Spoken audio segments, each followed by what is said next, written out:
Michelle Graves, your host on The Power of Money, and I'm honored to have you as a part of my world in this coming segment. With The Power of Money, as you know, we are interested in three things.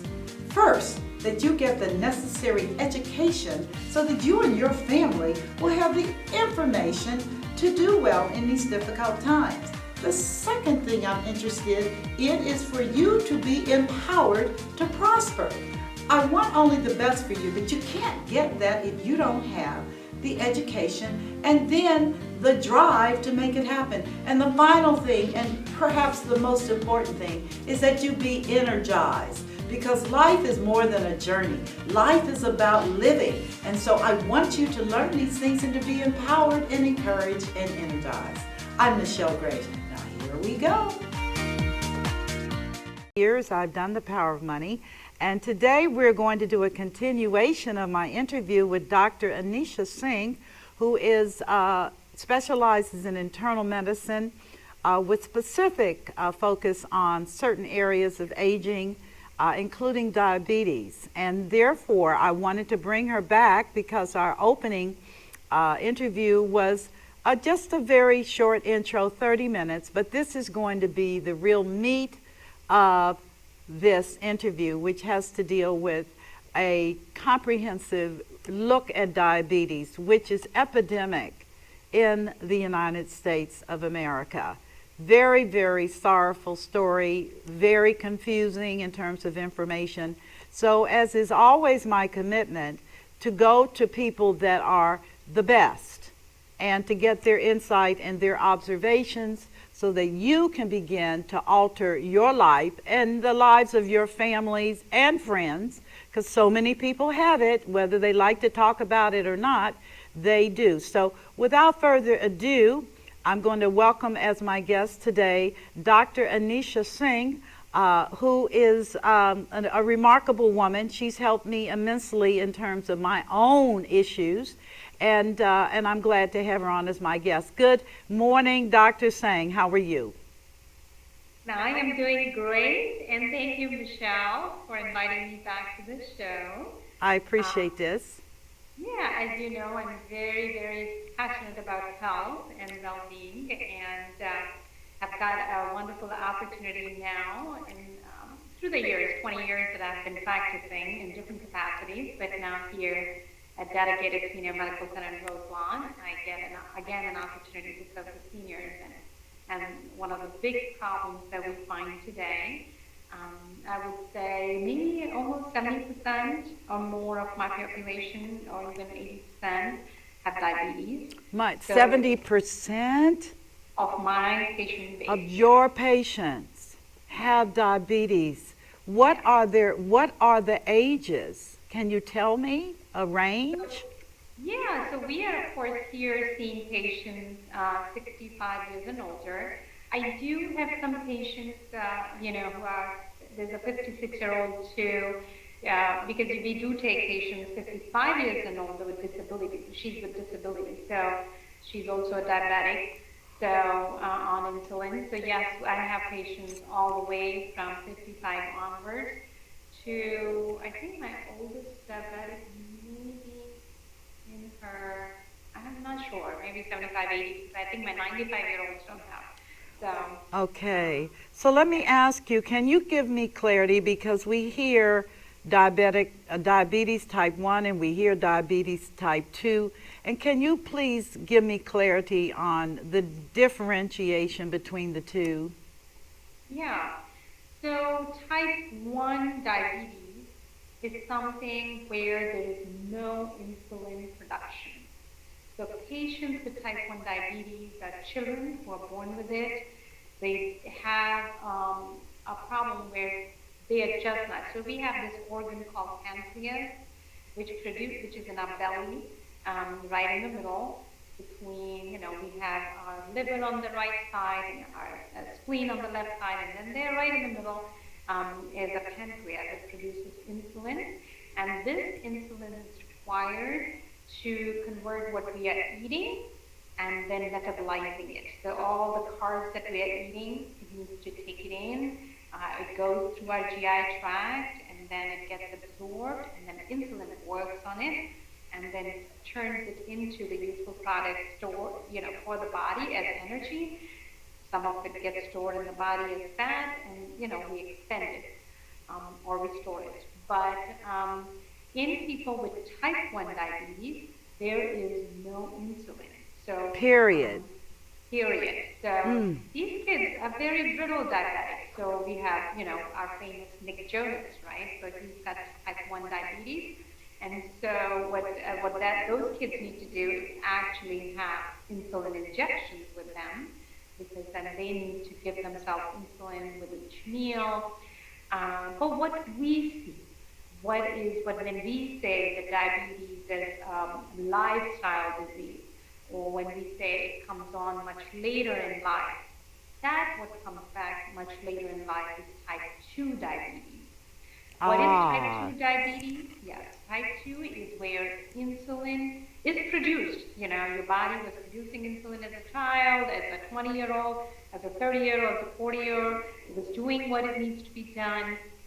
And then we ourselves have created this lifestyle where, we have been eating unhealthy fats, we have been eating unhealthy carbs, because there is something called healthy carbs. It's not like, every carb is bad, right? Or every fat is bad. So because of our eating, because of our sleep patterns, because of not moving, gradually we have developed these fat deposits in our belly. And as we deposit this fat, this insulin that our body produces in response to what we eat, it is not able to convert the carbs and utilize it for energy. So that's my goodness. Yes, so that's called insulin resistance. Insulin is being produced, but we are not able to utilize it. We have created the roadblock. So this is where we become responsible with all the caffeine and everything that we've taken.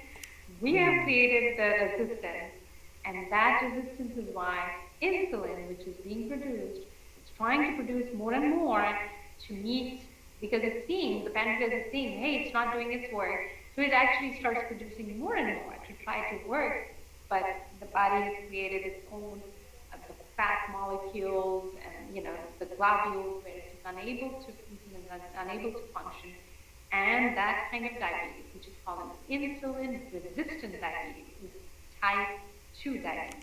So let me be clear. The type 1 is a childhood type of diabetes where they're born with no insulin.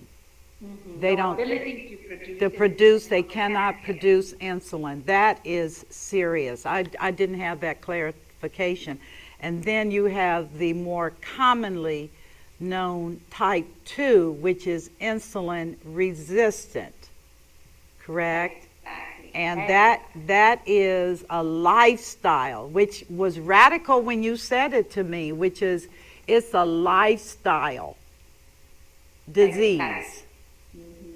Exactly. So what we have done over the 10-year, 20-year period, it comes back to bite us in terms, one of the ways, besides hypertension, high cholesterol, this is the triad, right? Hypertension, high cholesterol, diabetes. And so then the diabetes comes on, and basically the insulin resistance comes on. And once the body, initially, you have waves. So imagine you first time having this insulin resistance. You say, okay, I'm going to make some changes in my lifestyle, give it a serious try. I'm not, going to cut back on the things that I'm eating, start moving my body, start walking every day, or whatever. I start making changes. I can reverse the insulin resistance. Now, you can do that, but then of course you're thinking, hey, you know what, it's not that big a deal. My doctor said I'm not diabetic, I'm only pre-diabetic. Yeah, that's what they say. You hear it all the time. I'm pre-diabetic. What does that mean? Exactly. So pre-diabetic is just like, saying that, hey, I'm not diabetic, but I'm, it's like a train has left the station. And Right. and it would reach a destination. You know that it's only moving. It's not stopping. It's doing nothing to stop. And you're saying it's not reached, so I'm pre-diabetic. Yeah, you're predestination. Crazy, crazy. I won't speak badly of your profession because I love you so much, but that's crazy. Yeah, we have created. So basically, we have said, okay, guys, you have the trains left the station. So we have developed. It used to be where we didn't even have this understanding. It's a pretty recent understanding where A1C, hemoglobin A1C. Everybody who has, you either are a diabetic or you know someone around you who's a diabetic. I Uh-huh. think listener of you who's a diabetic tends to hear the word A1C. So then, okay, what is A1C? So A1C is telling about your sugars over it is a test that we do on your blood to tell us how your sugars have been running over the last 3 months. So we used to have where, okay, what should be the cutoff? So we decided as a medical community, 6.5. Anything 6.5 and over, you're going to declare you're a diabetic. But if it's 3 months apart, so you get an A1C today and you're 6.6, and we say, let me recheck it in 3 months. If 3 months later you're again 6.5, we declare you a diabetic. But before that, now with this, in last many years, we have come up with this concept. We realized, hey, diabetes 6.5 is a destination. No. Now, can we start predicting who's going to go in that direction? So we created a new deadline. So we said, okay, 5.6, we will say is normal. Till 5.6, we're going to say your train hasn't left the station. You're right here. We can see your body, you are overweight, or we can see you're not sleeping right. We can see there are things you're not doing right. But we're not calling you pre-diabetic. You're good. You're good. So your results come back 5.6. We say you're good. Well, then it turns 5.7.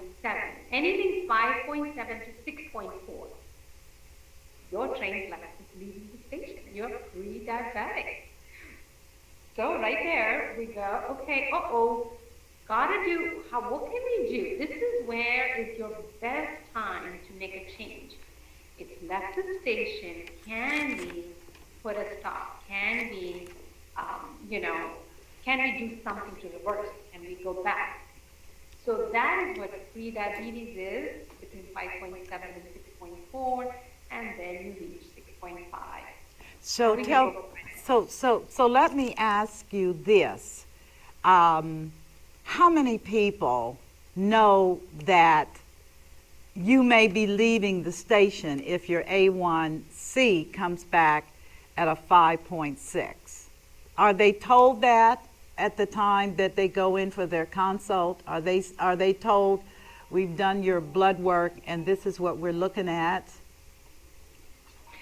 So, at that point, usually the discussion may be, hey, if you are overweight, we need to lose 2 pounds. We need to, get your blood pressure under control. We need to make some changes in your lifestyle. If the doctor has the time, that is where the discussion truly needs to go. But because their number is 5.6 and the train's not left the station, so what the patient tends to hear is that I'm normal. I don't have diabetes and my A1C is normal, which truly it is. But if I see a patient who is, overweight or obese, or is going towards I can see they have high cholesterol. They don't have diabetes or pre-diabetes, but their cholesterol is high and their blood pressure is high. Then I'm going to have this discussion. Your A1C came back normal today, but if you're having your fruit juice daily, or you're moving in that direction. Third thing that's going to come after your hypertension, high cholesterol is going to be your A1C is going to start climbing up. So it is true that in the fast pace, the way medicine moves, a lot of times physicians don't have the time to talk about before, even pre-diabetes. So they may not say anything at that time. Once the A1C crosses, it's 5.7, 5.8. I do have a fair number of patients who are coming back between 5.7 and 6.4, and I'm saying, well, do you want to be a diabetic? Like, no, I don't want to be a diabetic. Well, I don't, Then not to interrupt you, and please, I'm just trying to pace myself here because this is so much information, and it can be, for many people, overwhelming because diabetes has such a bad or negative connotation, as in you're dying, slow dying. I'm not going to put it in the same category perhaps as cancer, but it is certainly a condition that nobody feels comfortable admitting that they have, because you look normal, sorta, and then the appropriate treatment. And I want you to talk about that, which is, okay, the train has left the station, Dr. Singh. Can the condition be reversed? Speak to that. yes, if the train has left the station, yes, the condition can be reversed. It can. It can be reversed, yes. That is the time to intervene aggressively. So it is not when it's reached the station, when you're already diabetic. I mean, once you reach diabetes, you know that you were pre-diabetic for years before that. Jeez. Yeah. And yet intervention was not recommended or advised. No one tells you anything other than you need to make some changes because you're pre-diabetic. Well, what does that, in my particular case, I can be very open and say to you that I subsidized the coffee industry, most notably Starbucks, where my lifestyle and my work ethics were long, workaholic, drank 6 cups of Starbucks a day. Now you can say, how could she afford it? Well, I did. And my doctor at that time told me, you're going to have to do something about that coffee. And it wasn't the coffee so much, it was the tons of cream and sugar. And I was addicted to this coffee. And if I had known then, I think I could have done some type of intervention to stop the coffee, which I did subsequently do, but it was too late. And someone could have told me about the correlation between that cream and that sugar. Can you talk about that? Yeah, so unfortunately, that it is true that when I look around, I have a 19-year-old daughter, and she tells me a lot of kids in her college and first year are addicted to caffeine. Yes. They cannot function. It's become a cultural thing, right? Where it's as if, in fact, there was a joke, that was going around where people were saying, "Hey, do you know a doctor who doesn't survive on coffee?" So it seems like even the medical community, because we always have a coffee pot going, and yes. It seems like people are working all day long. Lunch breaks are hardly there, right? Very short. And exposure to natural sunlight is hardly there at work. So in artificial light, all day long, the caffeine becomes a way to stay awake and function. So that is very unfortunate because on its own also, so one is the cream and the sugar, but the caffeine on its own is also, what are we doing? We are giving an artificial stimulant, and we are saying, somehow this artificial stimulant, when it goes in, it makes me, tachycardic, it makes me hyper, it causes the release of adrenal hormones. And so over time, what happens? Why do we need to move from 1 cup to 2 cup to 3 cup to 6 cups? Because we start having adrenal fatigue, Ah, which is So, more is necessary. yes, more is More is necessary. necessary. Oh my God. Yeah, exactly. More is necessary to Gosh. keep it going. So, and then, once you're having, it's not just one organ, but every organ, we do know whether it's thyroid hormones, when you're artificially stimulating. And it's very interesting. I do find that a lot of my seniors start getting this intuitive knowledge that their caffeine intake, what they were doing in their 20s, 30s, and 40s, had been harming them. And I find more seniors telling me that they have cut back on coffee now because they can't handle it anymore. They feel fluttery after 2 cups, or their heartburn goes up. All this was happening then too, but the life was so fast paced, they weren't saying, it is exactly what they were hoping for. They were hoping for this hyper state. And as we get more, more in touch, as we start more laid back lifestyles, now retirement sets in, that understanding, more in touch with your body, that, this caffeine is a problem for me. And I do find most of my seniors either don't drink or drink one cup or so. Very few have caffeine dependence. But yes, then there is so one is the caffeine dependence. And then there So is may I interrupt and ask you, because we don't want people to get to their 70s to start connecting the dots and yes.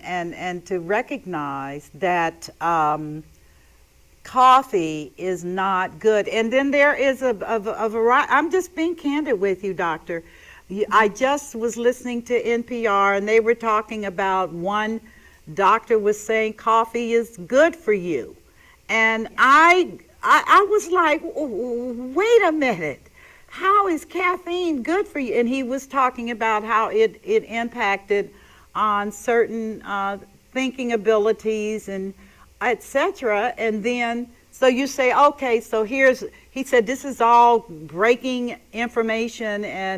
And so the question that comes to my mind is, who do you believe? What I would say to that is, caffeine production has been there for thousands of years. It's not new. Everything was at that time in moderation, very moderation. I mean, people would have 1 cup. That is considered moderation. Sometimes when we say 2 cups, I mean, we're not, now the cup size has become bigger.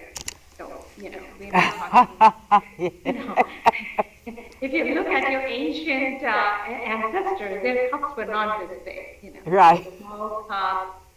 So if people want to, so anything, people can talk about, weed is good for you, and then what more, it's just going to keep coming, right? My son talks how video games are good for his health. So, so we can justify everything. But now think about, I always say, go back to nature. Does a bird need caffeine to fly all day long? Does your dog need caffeine? He rests when he rests, he wakes up when he wakes up. The cat takes a nap, because we can't take naps, right? We should be taking your 20-minute nap. Even Oprah talked about the daytime. She napped, when she was doing her show, she would nap even at work, 20 minutes, no more than that. Even, when I look back at holistic nutrition, Ayurveda, always talk about 20 minutes nap. We don't have that luxury anymore.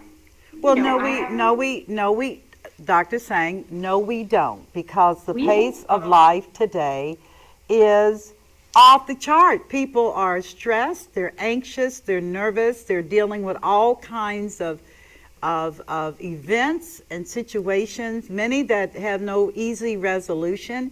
And again, anxiety. Can we switch, and can you talk about the role of stress and anxiety with diabetes? Can you speak to that? Okay. Yeah. So we can talk about that. So stress and anxiety, which is when I point here, that's brain. The mind is everywhere, of course, right? mind is in every cell of the body, right? Cellular mind. So I shouldn't point right here. I always point there and then I tell my patients, because no, mind is not right there. It's everywhere. So stress and anxiety is in every cell. So when we feel stress, depending on where the patient has had, not patient, like human being, wherever we as human beings had trauma. So some people may feel anxiety and get a headache. Some people get abdominal pain. Some people, if there is a history of sexual abuse, it's tightness there. So anxiety, stress is at cellular level. So when a cell is affected, that's where we can't just think of, so mind, every cell has got a cellular mind, right? That mind, so when we say the word mind has got stress and anxiety. Imagine that inside a cell. Your mitochondria, your cellular structure is not going to function as optimum. It is going to feel the effect of that stress and anxiety, and it will then affect all the gluconeogenesis cycle, all the Krebs cycle that you have heard of, all the cycles are going to get affected because of the feeling in the cell at the cellular level of stress and anxiety. That is amazing. I just want to pause for a minute. You just said something that is profound that I do not believe the majority of people really know, and that is that a cell has its own mind and that it is impacted by stress, and those cells would impact on the organs of which they make up, and that's pretty serious to me.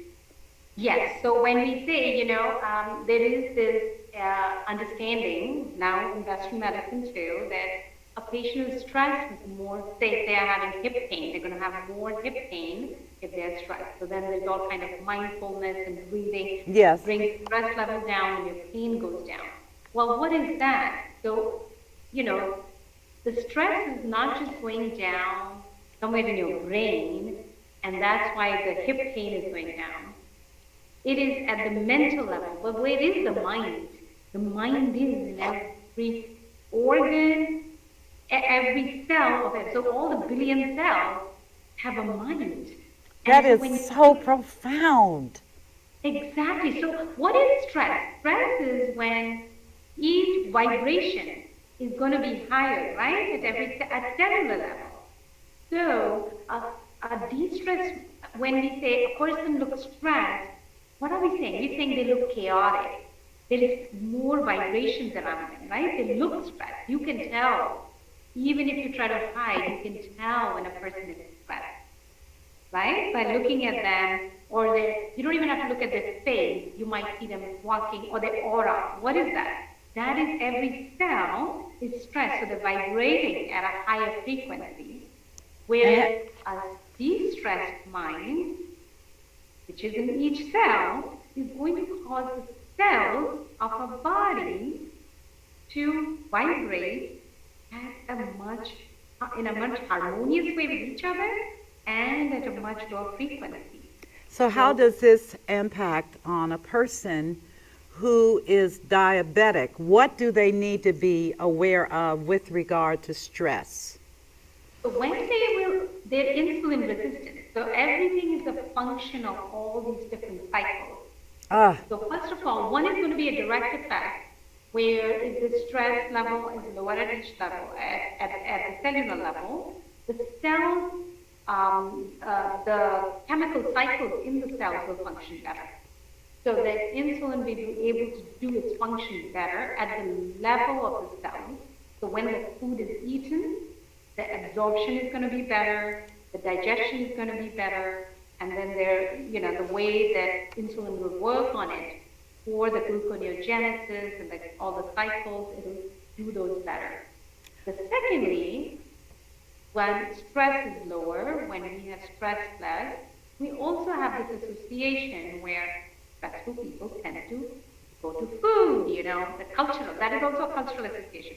Well, like I'm stressed, so I have more fatty food, or I tend to. So that's at a much grosser level. People who tend to stress, they tend to have unhealthier eating habits. They tend to eat sugar more. They tend to eat bad fats more. Maybe even because we are surrounded by processed food and junk food industry, restaurants, you may be more prone. Also, you may have late eating habits. Thirdly, stress will affect your sleep cycle. So as soon as the sleep cycle is affected and you're not sleeping well, what happens, we talked about last time, when you're not sleeping well, your growth hormone and all the metabolic hormones, which are produced when you have a good night's sleep, restful, deep sleep, not like a broken every 2 hours broken, but a good sleep, then the growth hormones and all hormones which are required to keep your metabolism high are going to be produced. So when you're stressed, you don't sleep well. And when you don't sleep well, your hormones are going to be affected, your liver detoxification won't happen. And again, you're playing with the body. So stress, That is so awful. I'm stress is like an independent risk factor for diabetes, right? I would think. Risk factor. Yep. So how, and I'm gonna, because there's so much I want to ask in terms of questions, because I know people want to know, with the society and the pressures that we are under today, particularly now with this COVID and now this variant and God knows what else.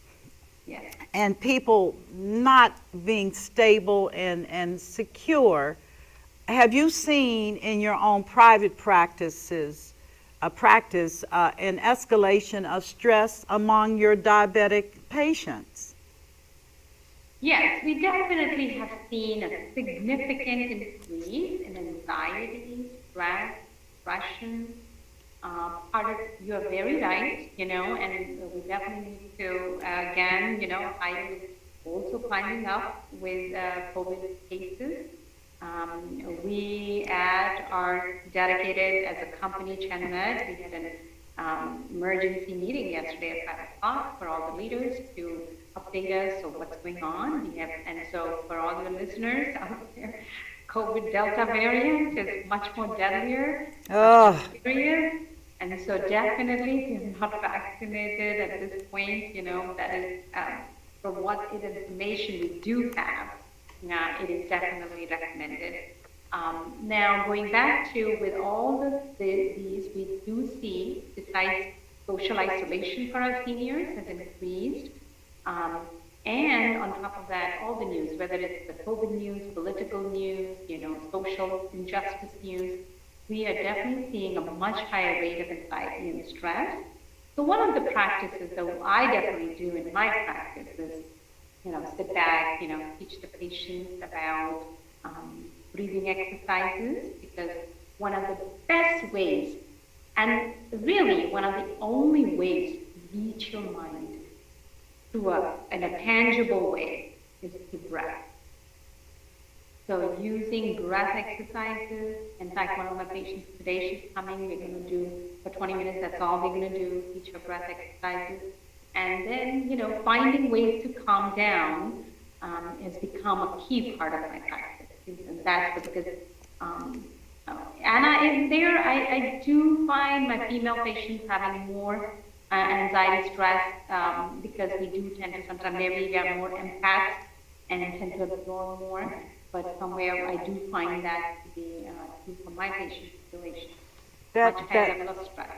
That is very interesting, because I do feel that with all of the pressures from where we are as society today, that females are disproportionately impacted in a negative way as far as stress and juggling, etc., and trying to make it work.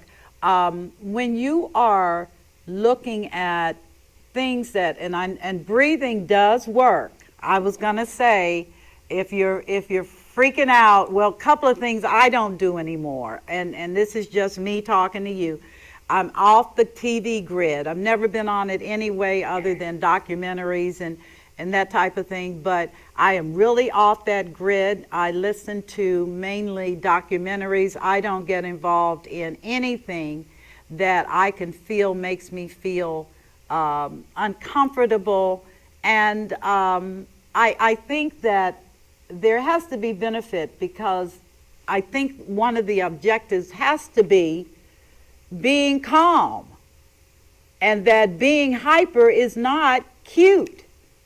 Particularly, yeah, if you've got this condition, you don't want to be hyper running around. Your thoughts? Yeah, my thoughts on that is, well, TV only sells pretty much, if you look at all the major channels, news channels, it sells on hyper, right? Yeah. It sells Yeah. so-called breaking news every I second. mean breaking news. God, gotcha. Well, if you don't put breaking news, nobody wants to see it, right? Right. It's always breaking news. And the breaking news better be a bad news, It right? always is bad news. Yeah. If you are doing in Cincinnati, if there is a shootout, it's a breaking news. If somebody did a charity event, it's not a breaking news. I know. If it's a spiritual event, oh no, that's not breaking news. But if it's like a fight, that is a breaking news. So it is selling on, increasing your, all the stress hormones. That is what is selling in the market. And we are being fed that channel after channel, breaking news. So you are absolutely right. Human body was, or any living body. Do you think that's what I say? Again, coming back to animals. Do they watch TV? No. No. So when there is a lion who kills a few deers in the forest, the deers don't have it flashing on their TV saying, hey, this lion killed. No, so then the rest of the deers live in fun. A few of them saw it, they know how to save themselves, but they don't feed on it like 24/7, like, hey, God, this lion killed. They don't do that. We, on the other hand, have become 24/7 the cycle of feeding ourselves stress and calling it news, right? So what we do is we say, one incident happens, a shootout because we are in Cincinnati, so it's like shootout happens right here locally. Well, it'll play out as a breaking news, multiple channels, all through the day.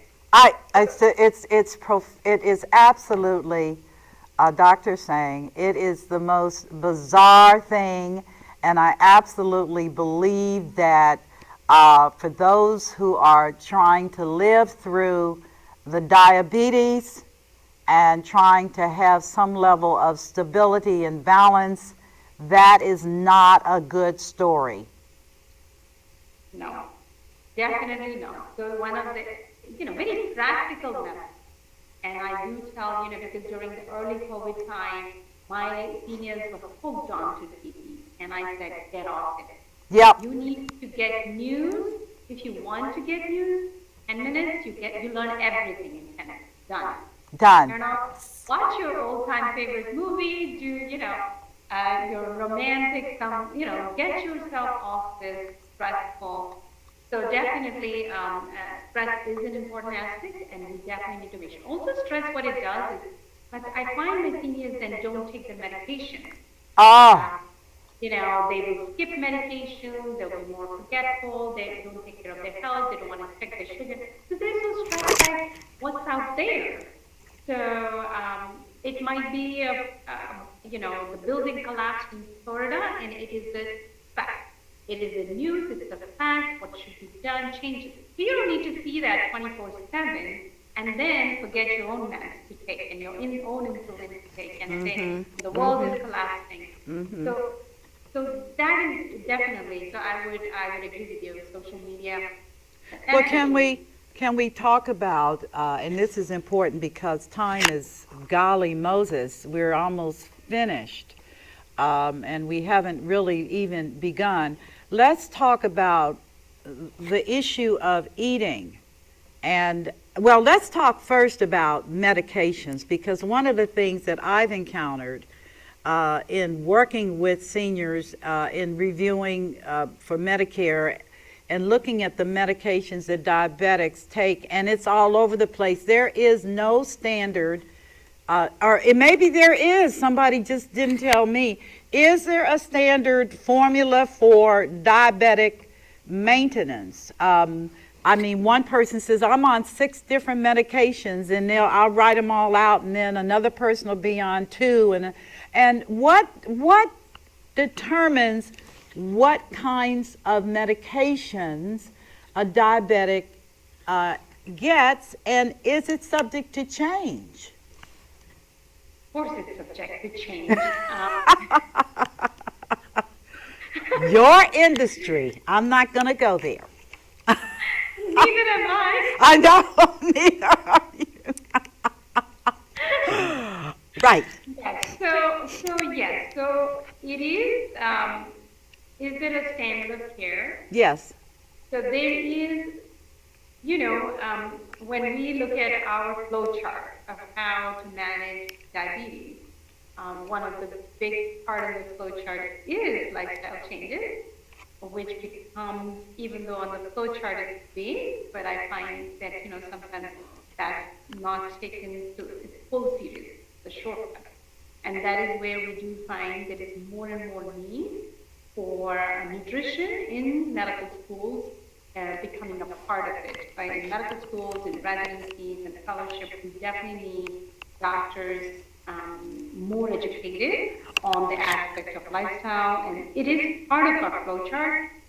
It is it's recommended. If I take my internal medicine board, then that is the answer I should pick. Right? Okay. That's the right answer. Okay. But through experience, through personal, and through your friends, that is not where a lot of times the focus is on. And a lot of our patients are sent to dietitians who may or may not be covered by insurance sometimes, and other times it's very few sessions. It's probably not enough for a lifelong journey of diabetes. So part of that, the medicine part of it, is also, there is these days with all the changing meds, new meds coming out, there is definitely, the practice is different in different settings. So depending on what the certain doctors may be comfortable with, they may go for, insulin comes later.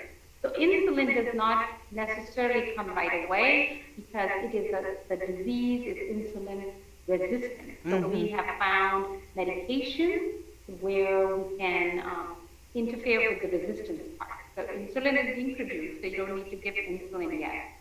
What happens over time is that the body, then pancreas finally, keep producing this insulin. They keep meeting with resistant patients. Does not change lifestyle because partly it is, as a medical community, we fail in educating them enough or inspiring them enough to change. And then that leads to eventually pancreas gets tired, basically, and says, hey, I cannot produce any more insulin. And that's when the patient then goes on insulin. And we make the determination based on their A1C. So our flow charts are based on A1C. If a patient's A1C, for example, comes back, I'm just giving a generalized example. Each situation is going to be taken differently by the doctor who's treating. But in general, if A1C comes back at say 11, then the doctor decides, hey, this is too late in the game. This means there is not just resistance to insulin, but there is definitely insulin production has also gone low. I don't think I can just do it with medication. Then they're going to go with oral medication and insulin right away. But if a patient comes, and that also you will find individual. Like I as a physician may say, hey, you know what? I know I'm more of a holistic nutritionist. I'm going to, and also we have not even touched on the movement part, right? So I always say movement is essential for a diabetic. Exercise is not an option anymore. So we've gone there. But once I tend to work, even if they come back with 10.5, 11, I'm going to give them the time to work with them more on the lifestyle, which is a part of the flow chart, but I'm not, I don't tend to shortcut or change that just because I am an expert and I'm a yoga teacher too, so I'm going to do more of this and then number as low as possible, and so that the patient doesn't have to go on insulin.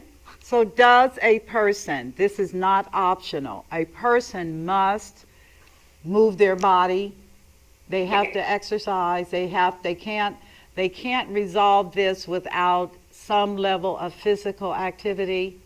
Because Yes, I've no. heard all manner of, I've heard people saying, you don't have to do all that to control this. And I'm just trying to get clarification here. So you must have some form of physical activity. Are there some better than others? Have you found from research? So, no, movement is movement. Okay. So there is definitely, you have human body, just like, again, going back to sincere, like every other, living being on the planet. We don't have an option to just sit all day and not have any movement. We don't have an option to, not get, some form of, whether it's walking. You don't even have to do. Today we have to do formal exercises because our lifestyle. A farmer, who was digging, or our ancestors who were going looking for their food, did not need to exercise. Today we have become more, sedentary Yes, we have. lifestyle. Even if our pharmacy is a block down, we may take a car there. We don't walk anymore. If you talk to your grandparents, they used to walk a lot more. Even probably a lot of our parents walk a lot more. So the basic movement is not an option for human body in general, but then as we become diabetic, insulin resistance can be, so this resistance is coming because of more, there's more abdominal fat and there is more sedentary resistance. This fat couples have become very resistant. So we need to create any kind of movement. So if patients for doing basic walking, nothing. I always Okay. tell my patients, nature walk is nothing better than a nature walk, right? You're getting double benefit. You're out in the nature, you're getting the benefit of being surrounded by this, so it calms the mind.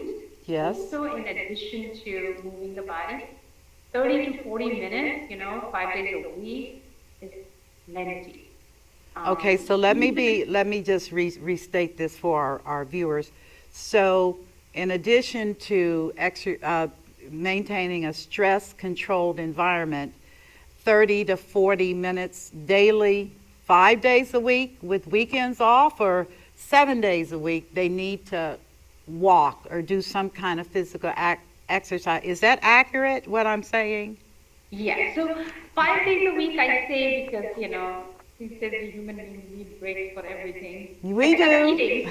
Well, except eating, Yeah, we don't we need don't. 2 days fasting. We But don't. yeah, but movement, if they were moving 5 days, ideally, yes, as human beings, we need to have some form of movement 7 days a week. You're absolutely right. Because if your metabolism, your body is doing all its functions all day long, you don't get, in the pancreas doesn't get a 2 day off, your heart doesn't get 2 day off, your lungs don't get 2 day off.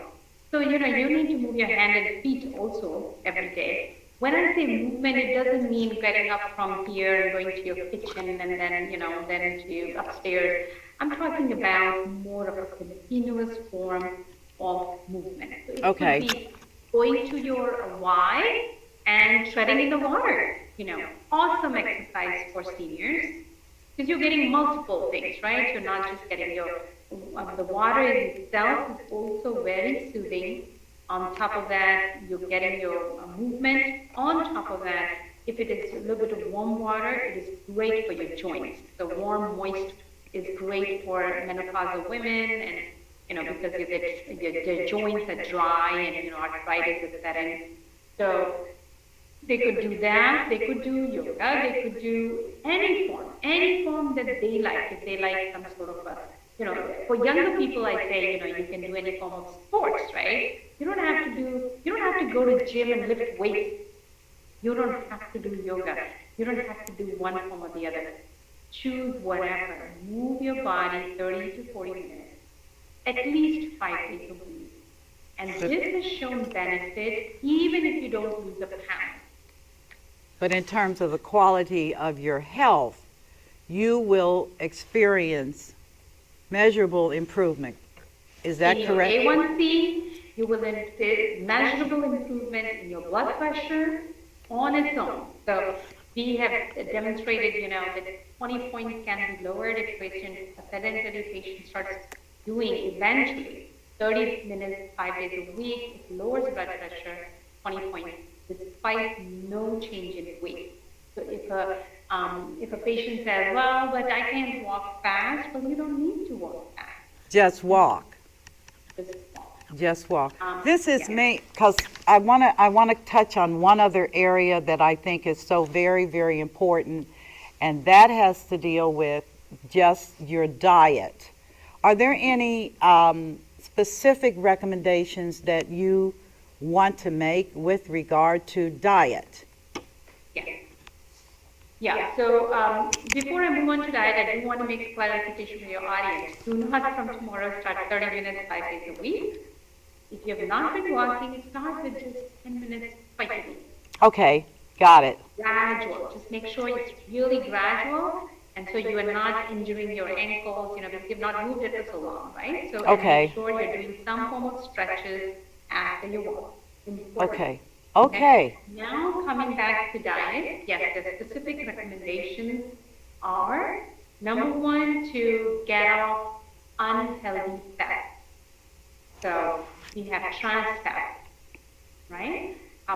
Trans fat means partially hydrogenated oils, and so we can get good oils, and then they kind of make it partially hydrogenated, so it's solid, so then it's easy for transportation. And then these big restaurants, they all cook in it, because then when you liquefy it, when it's heated, it becomes liquid. Okay. Getting off trans fat. So if you see any kind of product because one of the things that diabetics think is all they need to do is manage the sugar. But it's actually the fats have an independent, because like I said, fats are which are blocking the resistance too. So Okay. trans fats have to come out of the diet. Okay. For that, the patient needs to, the listeners need to look behind everything they're eating. If it says partially hydrogenated oil, that's the word. Don't, buy anything with it. Make sure that when you're eating at a restaurant, unfortunately, we still have restaurants that are in trans fat. So there is no way, unless you ask, they are required to tell you. So the trans fat has to be out. Number two is, yes, in terms of diet, choosing the right carbs. So carbs are not all bad. There is what we call the fast carbs and then the slow carbs. So choose slow carbs. Fast carbs means they go in, you eat it, you get in, it goes into your stomach, goes into your intestine, gets absorbed, raises your blood sugar very fast. It's called the fast. Low carb is when it, goes in, the stomach, your small intestine takes a lot more time to digest it, and then it's gradually released out of your stomach, absorbed gradually, raises your blood sugar gradually. Okay. And so it is low carb. That's it. So Yes. what are the low? I want to know the low carb. What food is that? So all the slow carb foods are, number one, it's going to be your vegetables, so all the vegetables, whether it's greens, any kind of greens, they're extremely slow carb. So that's why when we say, why eat that, that is slow carb. All your fruits also are actually, so within the fruits, there are, apple is lower carb than, say, a banana, but they are still a slower carb. Okay. You can have grains. So all kind of, your brown rice, whether it's quinoa, whether it's all kind of millets, even your whole wheat, or your oats, your oatmeal, your sweet potato. These are what we call the fiber, right? There's a lot of soluble fiber, insoluble fiber. They're all slow carb. So you can have a good meal just from, if you've got grains and then you get your vegetables, you can have a slow carb. And then the last category for the slow carb is all your legumes like the lentil or the green or the chickpeas, the beans, the kidney beans. They're all slow carb. Very high in protein also. All the lentils and the kidney beans and the chickpeas and the black beans, they're great source of protein and they're also slow carb. So you can have a good meal out of that. And then, of course, if you're having chicken or fish, that is, they basically don't have carb at all. So that's basically protein and fat. So they do not have any carb. So you could have a good meal with of a slow carb diet. Oh, I can't hear you. Oh my goodness. I Yeah, can, now I can hear okay, you. all right. I was going you kindly give a phone number, email for our viewers who can reach out to you because I'm sure that people are intrigued, and this will be on YouTube as well as through our national platform of networks. And so, would you mind giving me that information before we sign off, real quickly? Sure, sure. Our patients can, or your listeners can call 503 Can you Again, say it again? Okay. Could you? 503 619 7766. So that's the number. I'm the Center Medical Director here at Dedicated Senior Medical Center in Roselawn. We have 3 centers, one here in Roselawn, one in Glen Crossing, and one in Bouldering.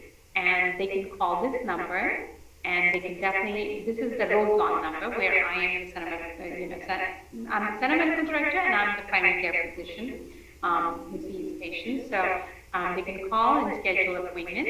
My email would be Anisha, my name, Anisha, dot Singh, Singh,